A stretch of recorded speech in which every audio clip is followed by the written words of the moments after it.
हम्म।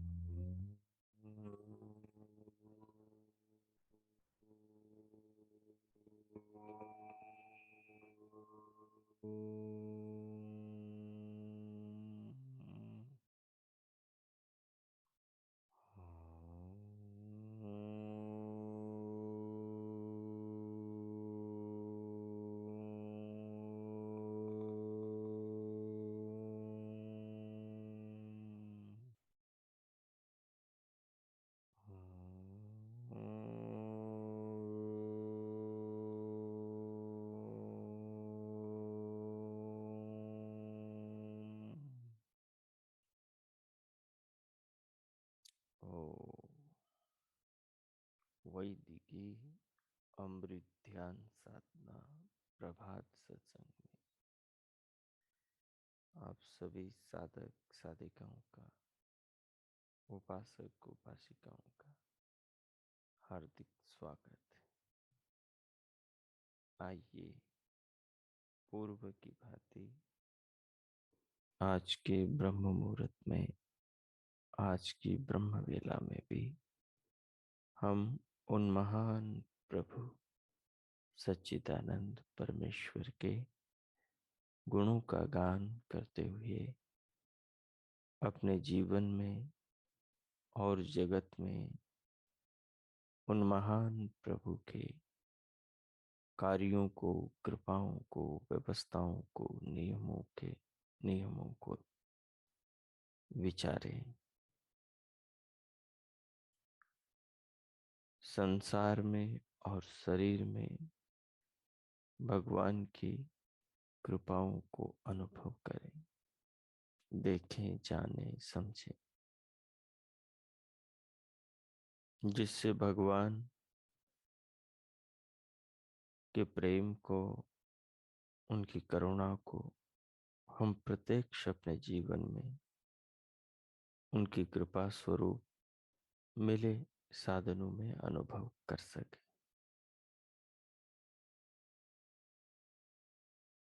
जीवन बड़ा अनमोल है। जीवन बड़ा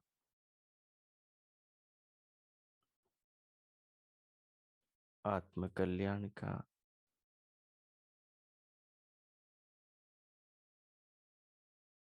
आत्म उन्नति का और दुखों से निवृत्ति का साधन है। इस जीवन को हम अपने कल्याण की दिशा में लेकर आगे बढ़े।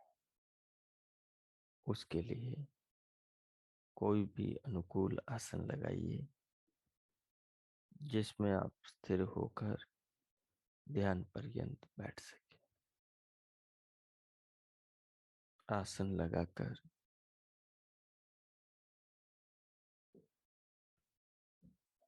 कमर, पीठ, गर्दन को सीधा रखें और सहज रखें।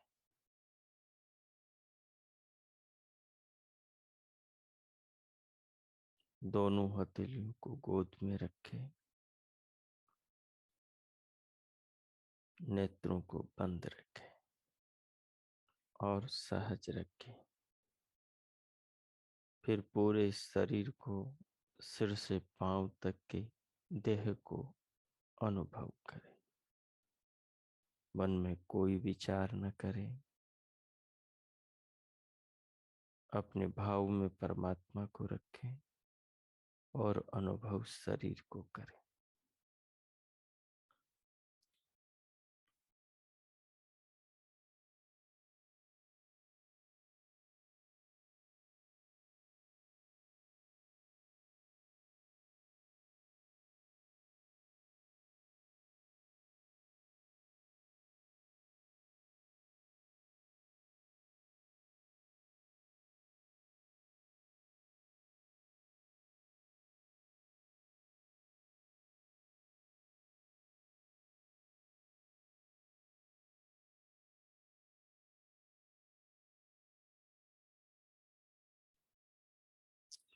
शरीर को अनुभव करते हुए बाहर से भीतर आ रही श्वास को, जीवनी शक्ति को अनुभव करें। श्वास को लंबा गहरा लयबद्ध करें और धीरे धीरे उसे अनुभव करें। अनुभव करते हुए बाहर से भीतर लें।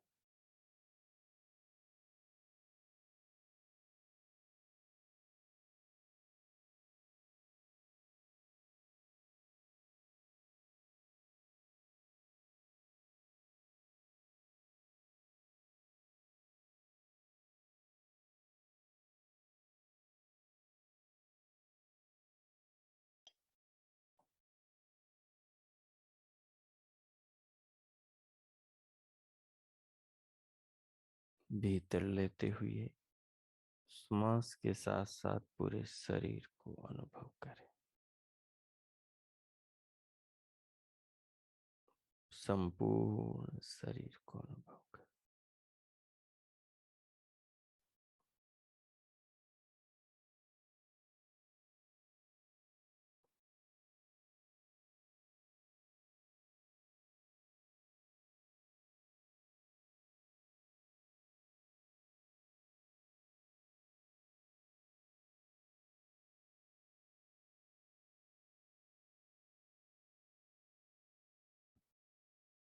श्वास को भीतर लेकर भीतर ही रोक दें।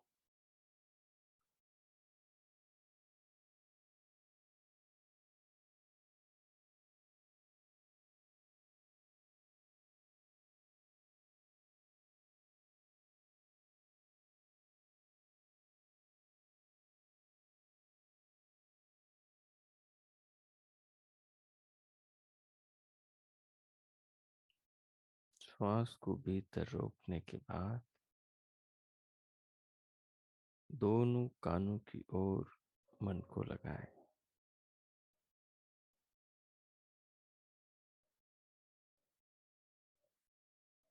दोनों कानों के आकाश में सुनाई दे रही दिव्य नाद को सुने और अंतर चक्षुओं से दिखाई दे रहे दिव्य प्रकाश को भ्रुकुटी में देखें।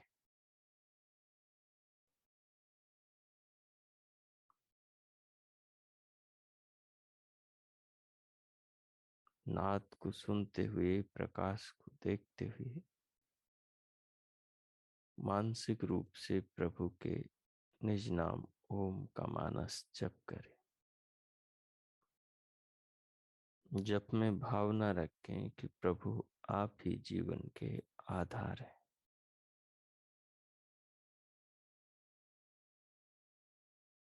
और पूरे शरीर को अनुभव करें। श्वास को अनुभव करें।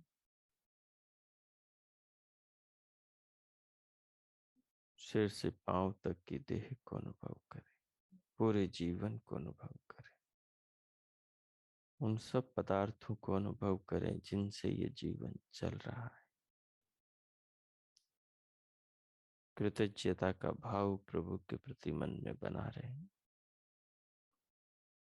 जब पुनः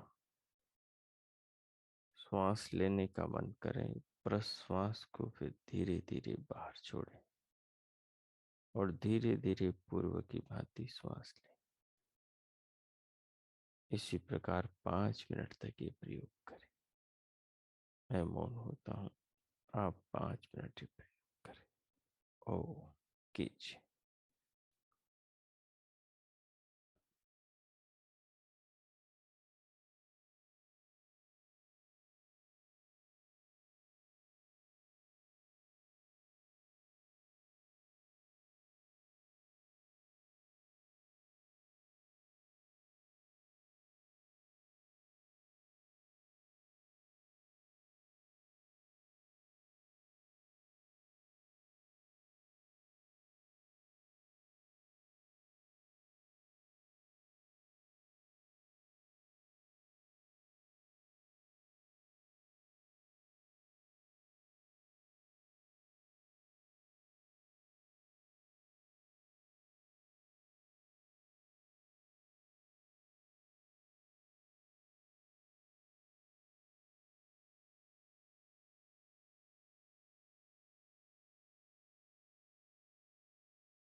हो हो करते जाए, करते जाए।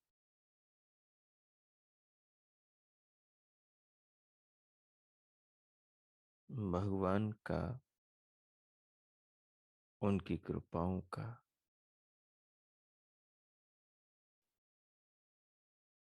अंतकरण के द्वारा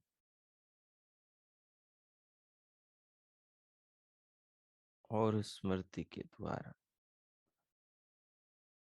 आत्मचिंतन करते जाए, अंतकरण को पावन संस्कारित करते जाए। चिंतन करते हुए आप पाएंगे कि सब प्रभु का है। हम भी, हमारा भी, जो भी कुछ जीवन में है सब भगवान का है। सारी अच्छाइयाँ सब प्रभु की।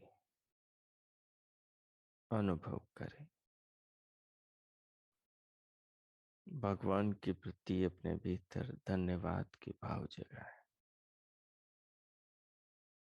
उनके प्रति श्रद्धा और कृतज्ञता की भावना लाए और स्वयं को अनुभव करें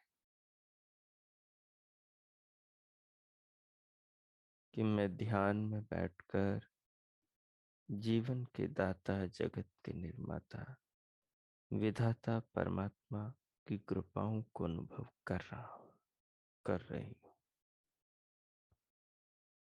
जीवन मनुष्य का बड़ा अनमोल है और इसे आत्म कल्याण में लगाना इसका सर्वोत्तम सदुपयोग है।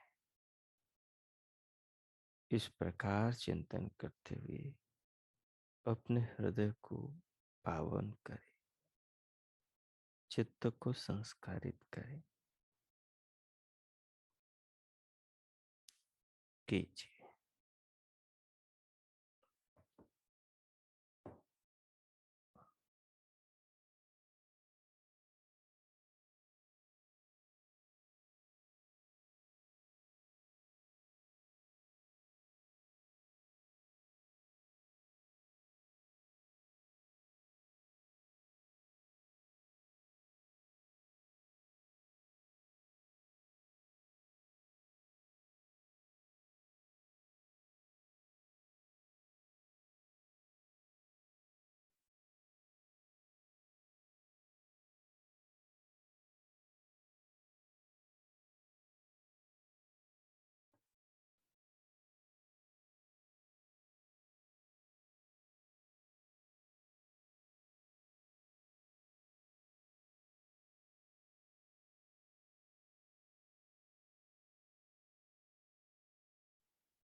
भगवान की कृपाओं के भावों से भरा स्वयं को अनुभव करते हुए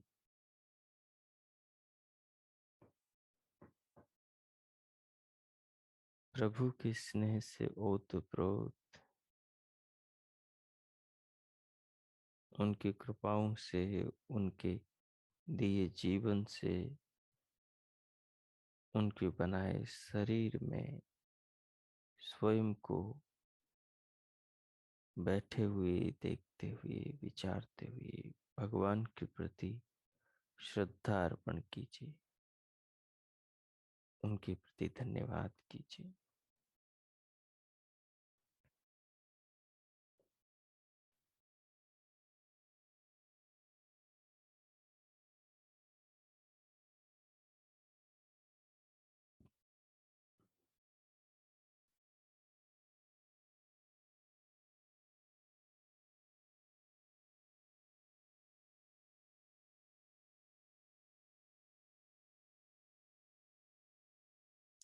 हो इस प्रकार प्रभु का धन्यवाद करते हुए भगवान के प्रति हृदय के भाव को अर्पण करते हुए जीवन को, शरीर को, प्राणों को जगत को, सब कुछ को प्रभु का जानते हुए अब इस भाव के साथ भीतर से बाहर आने के लिए सर्वप्रथम दोनों हथेलियों का परस्पर घर्षण कीजिए। उष्ण हथेलियों से पूरे मुखमंडल का स्पर्श कीजिए। फिर उंगलियों के मध्य से पलकें खोलते हुए भीतर से बाहर स्क्रीन पर आ जाए। हो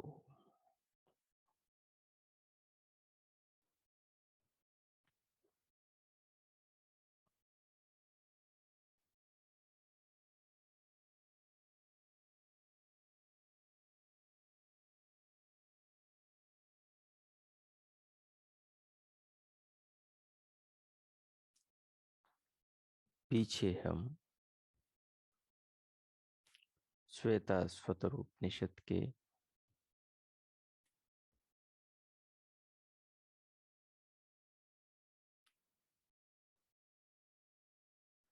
श्लोक का चिंतन करते हुए, मनन करते हुए ये समझ रहे थे, जान रहे थे कि ये जो ब्रह्मांड है, ये ब्रह्मांड ब्रह्म का चक्र है और इसका प्रेरित करने वाला, इसका प्रेरक ब्रह्म है, इसका स्वामी ब्रह्म है।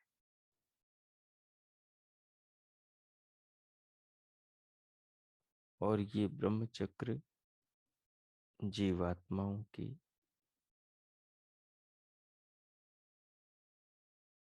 सुगति के लिए, उनके कल्याण के लिए निरंतर चलायमान रहता है। जीवात्माओं के कर्मों के फलों को प्रदान करने के लिए परमात्मा इस ब्रह्म चक्र को चलाते रहते।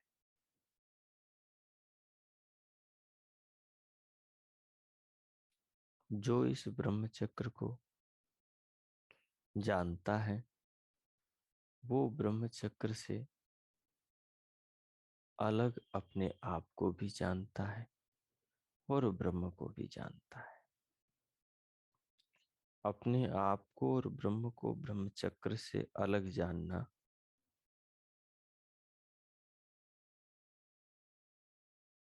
दुखों की निवृत्ति में, अविद्या के नाश में और संस्कारों की दग्ध बीज करने में बहुत बड़ा कारण बनता है। ब्रह्म चक्र मूल प्रकृति से बनी ये सृष्टि है। ये सृष्टि तो जड़ है, लेकिन ये जो जड़ है, इस जड़ को उस चेतन परमात्मा ने इस प्रकार रचा है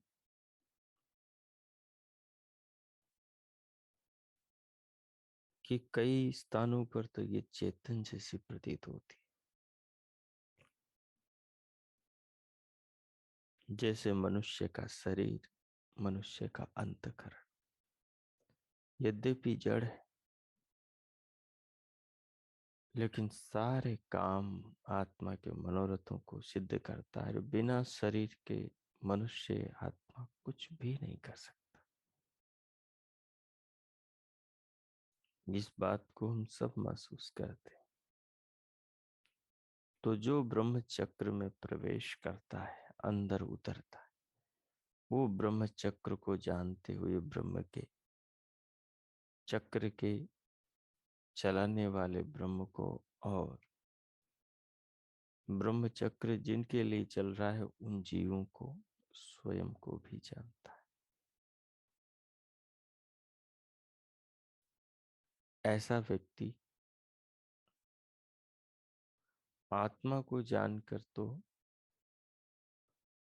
अविद्या से मुक्त होता है, परमात्मा को जान करके परमात्मा से युक्त होता है और फिर वो परमात्मा को जानना और स्वयं को जानना, अविद्या से मुक्त होना, इसी के कारण से मुक्ति की ओर बढ़ता है, सांसारिक दुखों से ऊपर उठता है, परमात्मा के परम आनंद रूप मुक्ति का उपभोग करने लगता है। मुक्ति मनुष्य को जीवित ही मिल जाती है, क्योंकि मुक्ति नाम दुखों से छूटने का है। और दुख हैं आध्यात्मिक, आदि भौतिक, आदि दैविक, तीन प्रकार के। आध्यात्मिक दुख जो मन से, राग द्वेष से, काम क्रोध से, तमाम प्रकार के मानसिक विकारों से उत्पन्न होता है। और दूसरा आध्यात्मिक दुख है जो बीमारियों से पैदा होता है। और एक आदि दैविक दुख है जो प्राकृतिक आपदाओं से, घटनाओं से पैदा होता है। और एक दुख है आदि भौतिक, जो पर प्राणियों से, कृमि कीट पतंगों से, सांप बिच्छुओं से और अन्य मनुष्यों से, प्राणियों से पैदा होता है। तो मनुष्य भले ही मुक्ति को पाले, लेकिन संसार में वो इनसे, तीनों दुखों से पूर्ण रूप से तो नहीं छूट सकता। आत्मा को जान लें, परमात्मा को जान लें, फिर भी नहीं छूट सकता, क्योंकि सर्दी गर्मी बरसात से प्रभावित तो होगा। मच्छर मक्खी कीड़े मकोड़ों से प्रभावित तो होगा। लेकिन उसके ज्ञान का स्तर इतना ऊंचा उठ जाता है कि इन सब चीजों से प्रभावित होते हुए भी अप्रभावित रहता है। और अप्रभावित रहते हुए अपनी अंतर स्थिति को और परिपक्व और मजबूत करता है। रात दिन ज्ञान के साथ जीवन को जीने से संसार के प्रति जो आकर्षण, जो लालसाएं हैं संसार से संबंधित, वो उसकी निवृत्त हो जाती। तो संसार के प्रति मोह भरा आकर्षण नहीं होता। तो संसार को छोड़ने में तकलीफ भी नहीं होती, क्योंकि वो संसार के में रहते हुए ही परम आनंद जो मुक्ति तत्व है उसे समाधि द्वारा अनुभव कर चुका। तो इसलिए उसे संसार को छोड़ते हुए बिल्कुल भी मलाल नहीं होता कि उसका कुछ खो गया, कुछ उसके हाथ से जा रहा है। तो ऐसे में वो आनंदित रहता है। और जब देह छूटता है, आत्मा शरीर से निकलता है, तो सीधा ही शरीर से आत्मा निकलकर परम आनंद के धाम परमानंद में चला जाता है। ब्रह्म की, मोक्ष की, आनंद की सीमाओं में प्रवेश कर जाता है। चित्त के साथ, सूक्ष्म शरीर के साथ आत्म तत्व का नाता टूट जाता है। परंतु कब? जब भक्त भगवान के इस ब्रह्म चक्र को जाने, इस ब्रह्म चक्र को समझे। इसी ब्रह्म चक्र को आगे समझाया जा रहा है, पीछे समझाया गया है। आगे जो चिंतन चल रहा है वो चिंतन ब्रह्म से, प्रकृति से और आत्मा से संबंधित है। और यही तीनों तत्व ब्रह्म चक्र के पूर्ण आधार है। इन्हीं तीनों तत्वों के अंदर ब्रह्म चक्र सिमटा हुआ है। एक तो ब्रह्म है जो ब्रह्म चक्र को चलाता है, वो तो है परमात्मा। दूसरा जो ब्रह्म चक्र का उपभोग करता है, जन्म से मृत्यु के बीच के जीवन का उपभोग करता है, संसार के अंदर पेड़ पौधों पर लगे फल सब्जियों का आनंद लेता है, नाना भांति के खिले हुए फूलों और उनकी सुगंध का, झरझर बहते झरनों का और कल कल चल चल कर की दौड़ती सरिताओं का, वो अथाह जल से भरे सागर की लहरों का, इंद्रधनुष का और आकाश में झिलमिलाते चांदनी के अनंत तारों का, चांद और सूरज का आनंद लेता है। वो अपने शरीर के भीतर के अवयवों का, शरीर के विज्ञान का, इन सब चीजों को देखते हुए अति आनंदित होता है। इस प्रकार वो ब्रह्म चक्र के अंदर उतरता हुआ, ब्रह्म चक्र का चिंतन करता हुआ ब्रह्म चक्र से अलिप्त होता जाता है। फिर ठीक वो जैसे कीचड़ से उत्पन्न हुआ कमल कीचड़ से अलिप्त हो जाता है, पानी से उत्पन्न, पानी में उत्पन्न हुआ कमल का पत्र पानी में रहते हुए उससे अलिप्त रहता है। जरा सा पत्ते को उठाओगे तो सारा पानी एक तरफ और पत्ता एक तरफ। ये योग्यता साधक में आ जाती।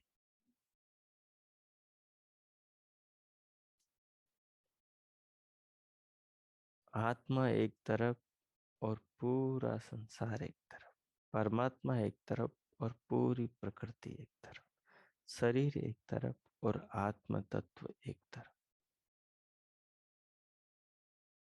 सारे रास्ते खुल जाते हैं, सब स्पष्ट और दर्पण में अपने चेहरे की भांति यथावत दिखता है। तो संसार में मोह नहीं रहता। मोह नहीं रहता तभी मुक्ति की ओर आत्मा बढ़ पाती। मोह से ग्रसित आत्मा मुक्ति की ओर, सांसारिक वस्तुओं के लोभ को नहीं त्याग पाती। इस प्रकार हम चिंतन कर रहे थे ब्रह्मचक्र के बारे में।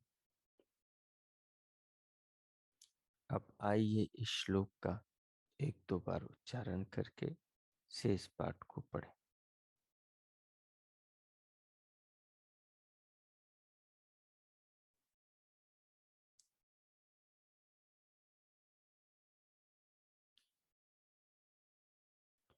उद्गीतम् एतत् परमं तु ब्रह्म, तस्मिन् त्रयं सुप्रतिष्ठाक्षरं च, अत्रान्तरं ब्रह्मविदो विदित्वा लीना ब्रह्मणि तत्परायो निमुक्ता। ॐ उदगीतम् एतत् परमं तु ब्रह्म, तस्मिंस्त्रयं सुप्रतिष्ठाक्षरं च, अत्रान्तरं ब्रह्मविदो विदित्वा लीना ब्रह्मणि तत्परायो निमुक्ता। ॐ उद्गीतम् एतत् परमं तु ब्रह्म, तस्मिंस्त्रयं सुप्रतिष्ठाक्षरं च, अत्रान्तरं ब्रह्मविदो विदित्वा लीना ब्रह्मणि तत्परायो निमुक्ता। लीना ब्रह्मणि तत्परायो निमुक्ता, तत्परायो निमुक्ता। ओ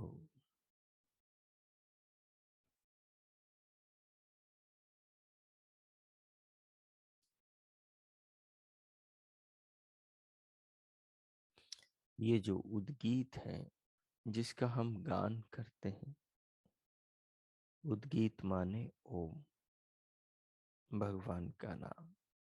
तो कहा ये ओम ही मानो ब्रह्म है।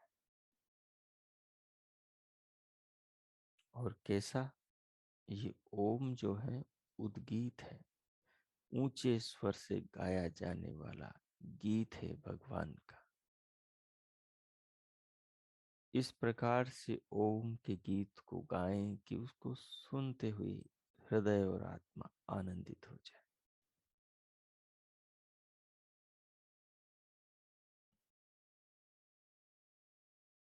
जब मानसिक रूप से ओमकार का गीत गाया जाता है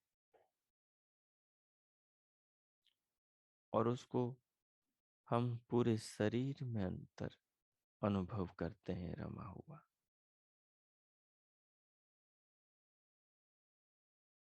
तो बड़ा ही अद्भुत सुख अनुभव होता है।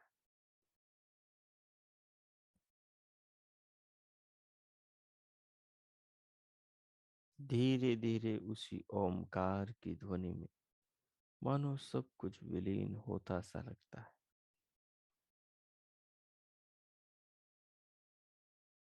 ये जो ओमकार है, उद्गीत है, तस्मिन् त्रयं सुप्रतिष्ठ अक्षरम च।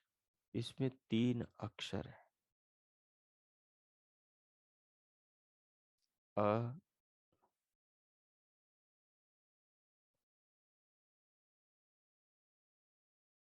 उ और म। जो ब्रह्मविद, जो ब्रह्म से ब्रह्म चक्र को जानने वाला है, इस ब्रह्म चक्र में प्रवेश करके, ब्रह्म चक्र का मतलब ये पूरा ब्रह्मांड, ब्रह्म चक्र का मतलब ये सारा का सारा संसार। हम जिस संसार में रह रहे हैं यही ब्रह्म का चक्र है, ये सारा संसार ही ब्रह्म चक्र है। तो कह रहे हैं कि जो इस ब्रह्म चक्र में प्रवेश करता है, प्रवेश का मतलब है जो इस ब्रह्म चक्र को जानता है। प्रवेश तो हम सारे इसमें किए हुए हैं, इससे दूर, इससे अलग थोड़ी ना है हम सब इसी में रहते हैं, इसी में जीते, जन्म लेते और मरते, इसी में ही घर बनाते, अपनी दुनिया बसाते। और एक दिन वो नदी के किनारे जैसे बच्चे अपने छोटे छोटे मिट्टी के घर बनाते हैं, और जैसे ही सांझ होने लगती है और माँ घर से बुलाती है, बच्चों आ जाओ स्वादिष्ट भोजन बनाए, तो बने बनाए मकानों पर बच्चे क्या करते हैं? कूदते हैं, उछलते हैं, उन्हें पाँव से रोनते हैं और अपने बनाए घरों को मिटाकर माँ की ओर दौड़ जाते हैं। ये मकानों को वही रोन सुनता है जिसमें उनके प्रति लोभ, राग, आसक्ति न हो। और जिनके अंदर ये, क्योंकि यदि माँ का बुलाना उनको ज्यादा सार्थक लगता है, तभी तो पुराने घर तोड़ेंगे वो। जब उन्हें लगेगा कि माँ कुछ विशेष देना चाहती है और माँ कुछ विशेष दे सकती, क्योंकि उसके पास में है, लेकिन ये घर मुझे वो विशेष नहीं दे सकते। ये दुनिया का, ये सारी सांसारिक वस्तुएं मुझे वो नहीं दे सकती जो माँ दे सकती। कौन माँ? वो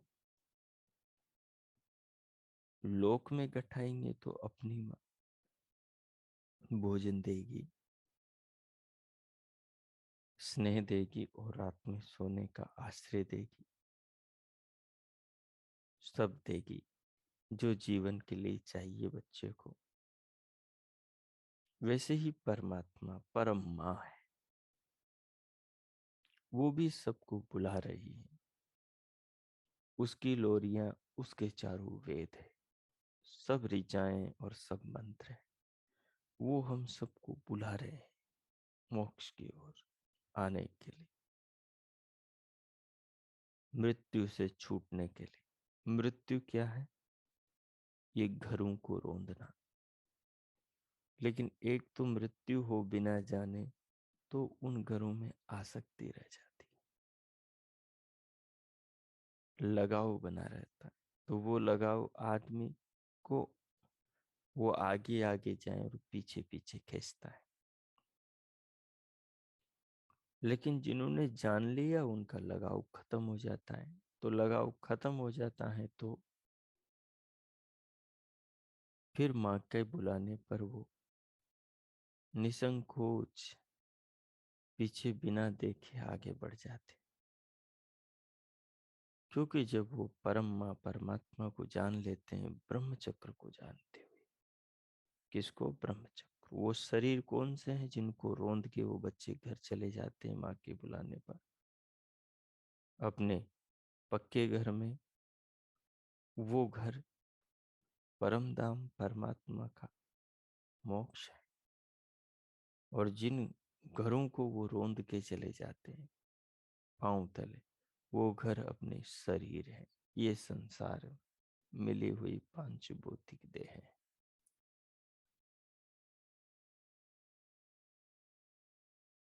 तो ये कब होता है? जब बच्चों को ये पता लग जाए कि माँ कुछ सच में देने वाली। क्योंकि बच्चों को पता है कि वो रोज देती, तो बच्चों को विश्वास है कि माँ तो रोज देती, तो आज भी देगी, आगे भी देगी। जब भक्त को ये पता चले कि रोज परमात्मा मुझे जीवन दे रहा है, कब पता चलेगा? जब वो ब्रह्म चक्र को जानेगा। बिना ब्रह्म चक्र को जाने पता नहीं चलेगा कि वो रोज दे रहा है। जब ब्रह्म चक्र को जानेगा, शरीर को जाने, जन्म से मृत्यु के बीच की जिंदगी को जानेगा, बाहर से भीतर आने वाले श्वास प्राण को जानेगा, प्रतिपल इससे मिल रहे जीवन को जानेगा, तो फिर उस भक्त का भगवान में दृढ़ विश्वास होगा, सच्ची श्रद्धा आस्था और समर्पण होगा। तब जाकर आपस में एक दूसरे के साथ में दोनों का जुड़ाव होगा। तो वो जो, जैसे घर से माँ आवाज दा रही है कि बच्चों चलो आ जाओ मिष्ठान बना है, तो ऐसे ही परमात्मा भी आवाजें दे रहा है कि चलो बच्चों आ जाओ,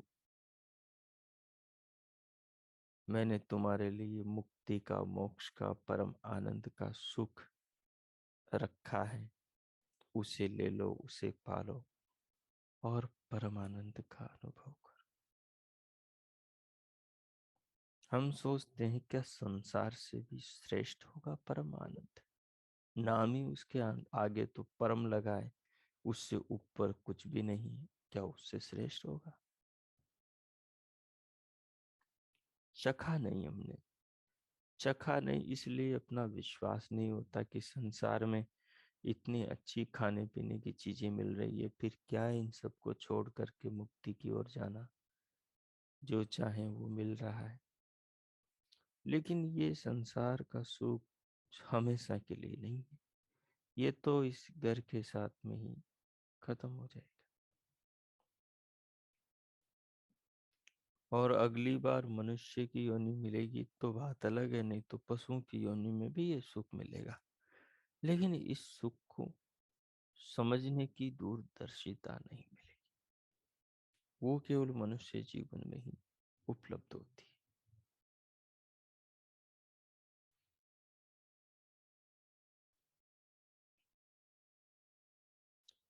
तो जैसे जैसे ही भक्त भगवान के ज्ञान को, वेद को जानता है, उसका भरोसा परमात्मा पे पक्का होता है। जब वो ध्यान में जाकर ब्रह्म चक्र को देखता है, जब ध्यान में जाकर वो नेमी पर विचार करता है, त्रिवृत्त पर विचार करता है, तीनों गुणों पर विचार करता है, वो अष्टकों पर, वो अंतकों पर, वो 16 तत्वों पर, ज्ञानेंद्रियों, कर्मेंद्रियों, मन पर, पंच सूक्ष्म भूतों पर विचार करता है। स्थूल भूतों से बनी दुनिया पर विचार करता है, वो अरों पर विचार करता है, वो षड अष्टकों पर विचार करता है। तो धीरे धीरे वो भगवान से जुड़ता चला जाता है और उसका विश्वास दृढ़ होता चला जाता है। क्योंकि जब मैं देखूंगा कि देखो माता मेरे लिए मीठा पकवान बना रही है, भोजन बना रही है, और मुझे पालती पोसती चली आ रही है, यदि वो चित्र, वो पिक्चर मेरे सामने कोई रख दे, जिस पिक्चर में मैं ये देखूं कि बचपन से लेकर मैं 10-15 साल का हो गया तब तक रोज माँ मेरी सेवा कर रही, मुझे प्रेम दे रही है, भोजन दे रही है, सब कुछ दे रही है, तो मेरे अंदर उसके प्रति आस्था और श्रद्धा का भाव जागेगा। लेकिन मैं विचारूंगा, उसको देखूंगा तब ना, नहीं विचारूंगा, नहीं देखूंगा तो नहीं। और इस चीज को बार बार रिपीट कराया जाता है कि हम उस चीज को समझे कि पिता के उपकार और माता के उपकार को। इसलिए भगवान फिर हमें ही माता पिता बना देता है। विवाह के बाद में स्त्री माँ और पुरुष पिता बन जाता है। तो जो उसके माता पिता की उसके जीवन में भूमिका रही, वही भूमिका अब उसके बच्चों के जीवन में उनकी हो जाती है। और जब खुद बच्चे थे तो जो माता पिता से अनुभव किया था, वही अब उनके बच्चे उनसे अनुभव करते। तो उस समय माता पिता क्या अनुभव करते होंगे जब ये आदमी बच्चा था? अब ये आदमी अनुभव करता है कि माता पिता क्या अनुभव करते होंगे, क्योंकि अब वो खुद माता पिता बन गए। तो अभिप्राय ये है कि हम जितना परमात्मा से जुड़ेंगे, और कब जुड़ेंगे? जब ब्रह्मचक्र को जानेंगे। ब्रह्मचक्र को जानना क्या है? इस जीवन को, जगत को, विश्व नियमों को, शरीर को, व्यवस्थाओं को, इनको जानना ही ब्रह्मचक्र को जानना है। जो जो ब्रह्मचक्र को जानेंगे, जो जो उसमें प्रवेश करेंगे, त्यों त्यों तीनों तत्वों को, आत्मा, परमात्मा, प्रकृति को स्पष्ट समझने लगे। और जितना चिंतन करेंगे उतने उतने संस्कार बनते चले जाएंगे, और वही संस्कार बुद्धि में उजाला करेंगे, और सब हानि लाभ को, उत्तम मध्यम को, निकृष्ट को, सबको यथावत प्रकट कर देंगे। और बुद्धि के द्वारा आत्मा जान करके अच्छाई की राह पर चल पड़ेगा, बुराई के मार्ग को त्याग दे।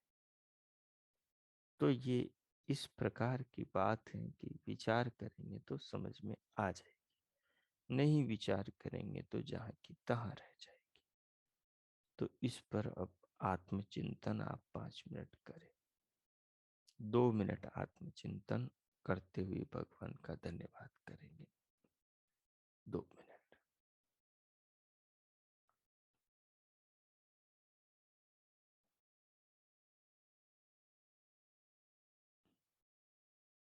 कीजिए।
हो।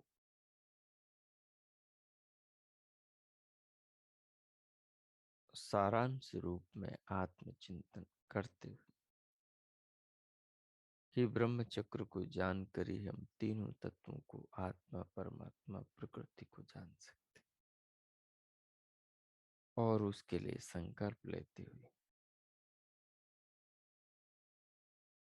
अब भगवान के प्रति श्रद्धा, आभार, कृतज्ञता प्रकट करते हुए शांति पाठ करें। भगवान ही जीवन की परम आधार है। भगवान ही हमारी परम माँ और परम पिता है। उनका स्नेह ये जीवन है, शरीर है। उनका प्यार ये खाने पीने की सब चीजें, फल फूल, औषधियां, वनस्पतियां, सब कुछ। इन सब वस्तुओं के माध्यम से प्रभु ही संसार में सर्वत्र प्रकट हो रहे, हम सब बच्चों को पाल रहे। आइए उनका धन्यवाद करते हुए जिस जीवन की हम चिंता कर रहे थे ब्रह्म चक्र में, उस ब्रह्म चक्र को जीवन में जाने का, समझने का, उसमें प्रवेश करके उस पर विचार करने का संकल्प लें, और उस संकल्प के साथ में प्रभु का धन्यवाद करें। शांति पाठ। ओ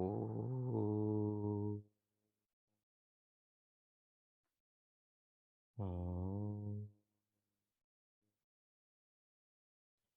ओम शांति शांति शांति। ओम। ओ आज का आप सबका दिन शुभ हो, मंगलमय हो। प्रभु से सबके लिए बहुत बहुत मंगल कामनाएं, बहुत बहुत शुभकामनाएं। इति।